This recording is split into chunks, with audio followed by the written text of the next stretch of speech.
Hi hello வணக்கம் மக்களே. இன்றைக்கி நம்மளோட சேனலில் மகாபாரதம் தலைப்பு தான் பார்க்க போகிறோம். அனைவருக்கும் இனிய இரவு வணக்கம் மக்களே.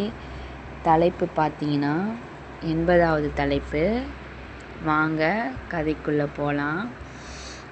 உத்தராவின் கருப்பை காப்பாற்றப்பட்டது. துரியோதனன் தன் கடைசி மூச்சுகளை பிடித்து கொண்டிருந்தான். அவனுக்கு மூச்சு விட சிரமமாக இருந்தது. மேலும் நரிகள், ஓநாய்கள் மற்றும் பிற காட்டு விலங்குகளால் அவன் உயிருடன் தின்னப்பட்டு கொண்டிருந்தான். அவற்றை விரட்டியடித்து தன் கடைசி தருணங்களை காப்பாற்றிக் கொள்ள அவன் தன்னால் முடிந்தவரை முயன்று கொண்டிருந்தான்.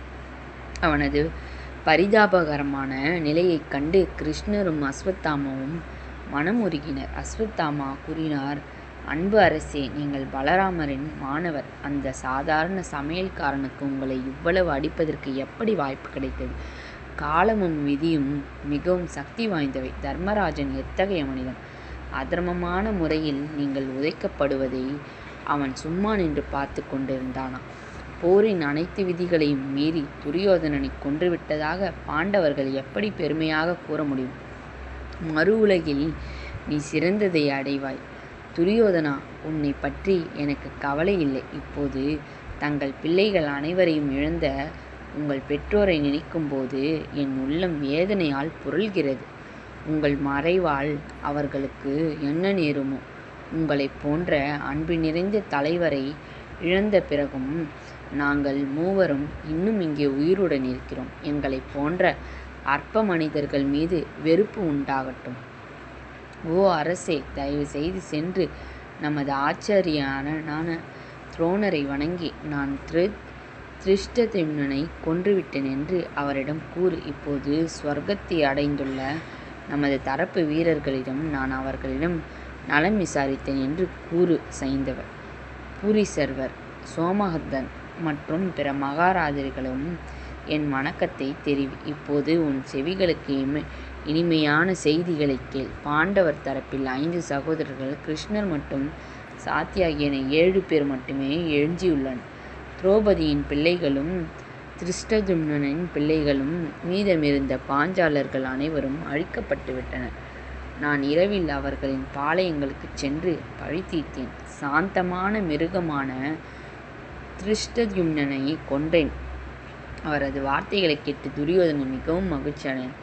அவன் இழந்த உயிரில் ஒரு பகுதியை மீண்டும் பெற்றது போல் தோன்றியது. அவன் கூறினான், பீஷ்மரோ, கர்ணனோ, உன் தந்தை துரோணரோ கூட இன்று நீ செய்ததை போன்ற ஒரு பெரும் சாதனை செய்யவில்லை. கிருபரும் கிருதவர்மரும் நீங்களும் இன்று என்னை மிகவும் மகிழ்த்து விட்டீர்கள்.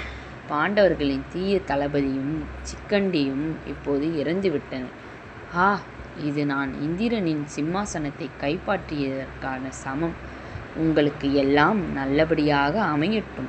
நாம் அனைவரும் மீண்டும் வீரர்களின் சொர்க்கத்தில் சந்திப்போம்.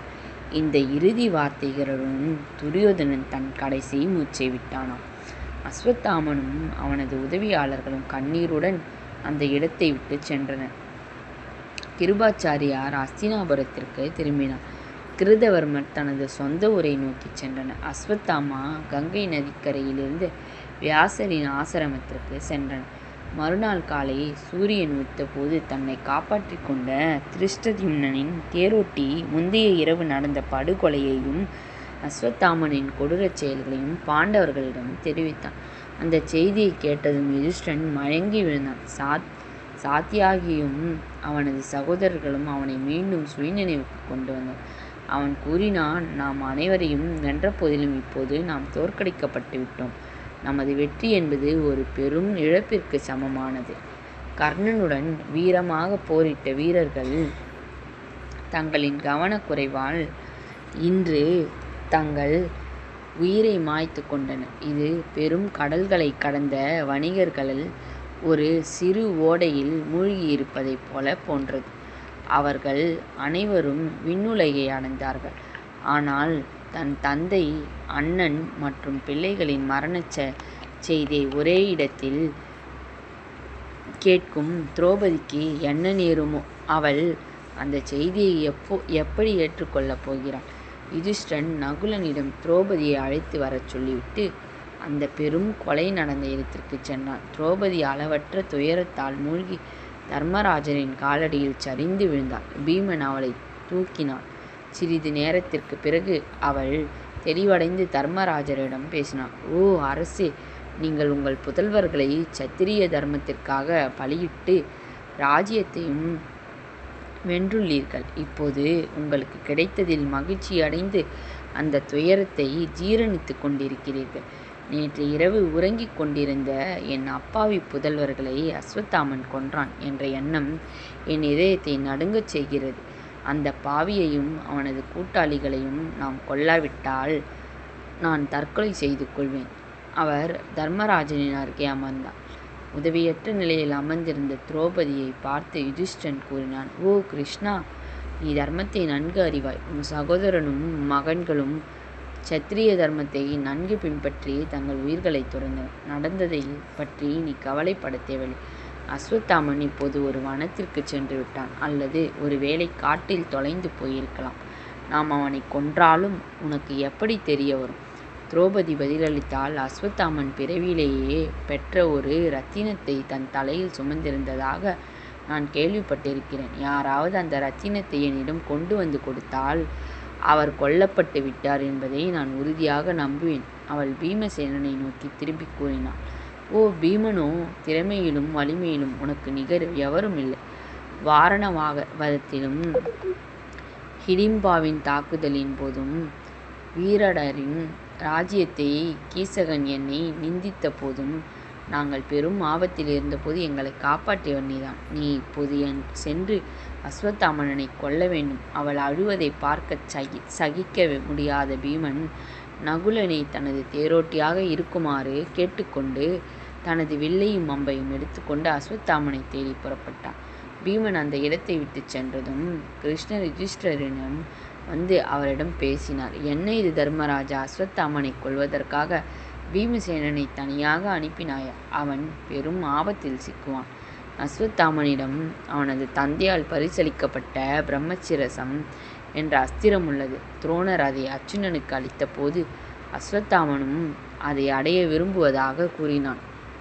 இப்போது கோபம் அடைந்த துரோணர் கூறினார், நான் உனக்கு அந்த ஆயுதத்தை தருகிறேன். மரணாபாயத்தை எதிர்கொண்டாலும் போர்க்களத்தில் நீ அதை பயன்படுத்தக்கூடாது. ஆனாலும் உன் மனதை நான் நம்பவில்லை. நீ எப்போதும் பாவமற்ற பாதையை பின்பற்றாமல் இருக்கலாம். அஸ்வத்தாமன் இப்போது அந்த ஆயுதத்தை வைத்திருக்கிறான். அவன் அகங்காரம், அதர்மம், கொடுமை மற்றும் கர்வம் கொண்டவன். அவன் அதை பீமன் மீது பயன்படுத்தக்கூடும். நாம் பீமனை அந்த ஆயுதத்திலிருந்து காப்பாற்ற வேண்டும். கிருஷ்ணர் தனது தேரில் ஏறி யுதிஷ்டரையும் அர்ஜுனனையும் தன்னுடன் சேருமாறு கேட்டுக்கொண்டு பீமனை துரத்திச் சென்று இறுதியில் அவனை பிடித்தார். இருப்பினும் பீமன் தன் முடிவை மாற்றிக்கொள்ளவில்லை. தான் செய்ய முடிவு செய்ததை செய்தே ஆக வேண்டும் என்பதில் உறுதியாக இருந்தான். அவர்கள் அனைவரும் அவனுடன் சேர்ந்து அஸ்வத்தாமனை தேடி ஒன்றாக புறப்பட்டனர்.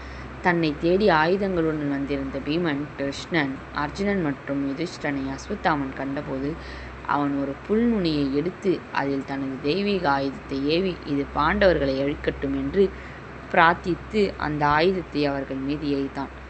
அந்த ஆயுதம் கொழுந்து விட்டெறியும் நெருப்பை கக்கி கண்ணிமைக்கும் நேரத்தில் 3 உலகங்களையும் அழித்துவிடும் என்பது போல முன்னேறியது. பிரம்மசிராஷ்டிரத்தின் வருகையை முன்னறிந்திருந்த கிருஷ்ணர் அர்ஜுனனை தனது தெய்வீக ஆயுதங்களில் ஒன்றை கொண்டு அதை எதிர்கொள்ளுமாறு கூறினார். அர்ஜுனன் பிரார்த்தினான், என் சகோதரர்களுக்கும் என் ஆச்சாரியாரின் இந்த மகனுக்கும் நன்மையே கிடைக்கட்டும். என் அம்பு அவனது ஆயுதத்தை குளிர்விக்கட்டும். அவனது அம்பு மூடுருவி காற்றில் சுடர்விட்டு பாய்ந்தது. இருவரும் ஒருவரையொருவர் நெருங்கினர். அவர்களின் மோதலால் உலகங்கள் சாம்பலாகிவிடும் என்பது போல தோன்றியது. எந்த ஒரு பேரழும் நிகழ்வதை தடுப்பதற்காக உலகின் நலனுக்காக வியாசரும் நாரதரும் அவர்களுக்கு இடையில் நின்று, ஓ வீரர்களோ, இது என்ன வகையான சண்டை? முற்காலத்தில் எந்த மகாரதியும் இது போன்ற ஆயுதத்தை மற்ற மனிதர்கள் மீது பயன்படுத்தவில்லை.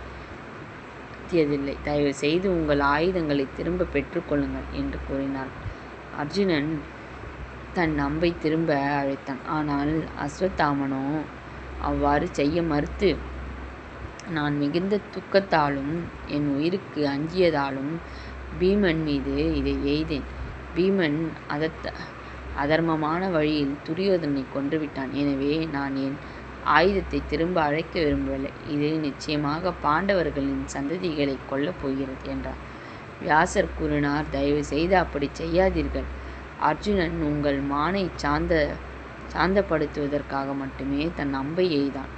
நீங்களும் உங்கள் ஆயுதத்தை திரும்ப அழைத்துக் கொள்ளுங்கள். உங்கள் இரத்தினத்தை அவர்களிடம் கொடுங்கள். அதற்கு பதிலாக அவர்கள் உங்கள் உயிரை காப்பாற்றுவார்கள். அஸ்வத்தாமன் தனது இரத்தினத்தை பாண்டவர்களுக்கு கொடுப்பதாகவும் ஆனால் அந்த ஆயுதத்தை திரும்ப பெறப் போவதில்லை என்று கூறினான். மேலும் தனது ஆயுதம் பாண்டவ குழந்தைகள் தங்கள் தாய்மார்களின் கருவில் இருந்தாலும் அவர்களை நிச்சயமாக கொன்றுவிடும் என்றும் அவர் கூறினார். கிருஷ்ணர் மன்றாடினார், உத்தரா, தன் வயிற்றில் சுமக்கும் குழந்தையை காப்பாற்றுங்கள். அஸ்வத்தாமா அவ்வாறு செய்ய மறுத்தாள். கிருஷ்ணர் கூறினார், சரி, அப்படியென்றால் பரவாயில்லை. அந்த கரு இறந்து மீண்டும் உயிர் பெறும். அது நீண்ட காலம் வாழும். தாயின் வயிற்றில் இருந்த ஒரு குழந்தையை கொன்றதற்காக நீ 3000 ஆண்டுகள் துணையின்றி காட்டில் அலைந்து திரிவாய். பரீட்சித் கிருபாச்சாரியாரிடம் கல்வி பயின்று அவரிடமிருந்து வில்வித்தை மற்றும் ஆயுதக்கலையை கற்று 60 ஆண்டுகள் குரு நாட்டை ஆள்வாள். மனம் சோர்ந்த அஸ்வத்தாமன் தன் தலையில் இருந்த இரத்தினத்தை ஒப்படைத்து விட்டு சென்றான். கிருஷ்ணனும் பாண்டவர்களும் விரைந்து திரும்பி வந்து அந்த இரத்தினத்தை திரௌபதிக்கு அளித்தனர். பீமன் கூறினார், இதோ பார், நீ எப்போதும் விரும்பிய இரத்தினம் எங்களுக்கு கிடைத்துவிட்டது. உன் பிள்ளைகளை கொன்றவனை நாங்கள் வென்றுவிட்டோம். உன் துக்கத்தை கைவிட்டு இப்போது எழுந்திரு. நாங்கள் துரியோதனை கொன்று துச்சாதனின் இரத்தத்தை குடித்து விட்டோம். அவர்களின் மரணத்தால் எங்கள் வெறுப்பு இப்போது தனித்து விட்டது. அஸ்வத்தாமனின் பிரம்மணம், சுயமரியாதை, இரத்தினம் ஆகிய அனைத்தும் பறிக்கப்பட்டு விட்டன. அவனது உடல் மட்டுமே எஞ்சியுள்ளது. திரௌபதி கூறினாள், ஆம், நாம் பழி தீர்த்து விட்டோம். ஆயினும் நம் குருவின் மகன் எப்பொழுதுமே மதிக்கப்பட வேண்டியவன். அவன் குருவுக்கு சமமானவன். இனிமேல் இந்த இரத்தினத்தை மன்னன் வைத்து கொள்ளட்டும். திரௌபதியின் விருப்பத்தை நிறைவேற்றுவதற்காகவும் அது தன் ஆசிரியரின் மகனுக்கு உரியது என்பதால் அதன் மீதுள்ள மரியாதையையும் காரணமாகவும் தர்மராஜர் அந்த இரத்தினத்தை தன் தலையில் அணிந்தார். இன்று 80வது தலைப்பு நிறைவடைஞ்சிடுச்சு மக்களே. இன்னைக்கு நம்மளோட சேனலெல்லாம் லைக் பண்ணுங்கள், ஷேர் பண்ணுங்கள், சப்ஸ்கிரைப் பண்ணுங்கள், கூடவே ஃபாலோ பண்ணுங்கள், கமெண்ட்ஸ் பண்ணுங்கள் மக்களே. நன்றி, வணக்கம் மக்களே. நாளைக்கு சந்திக்கலாம் மக்களே.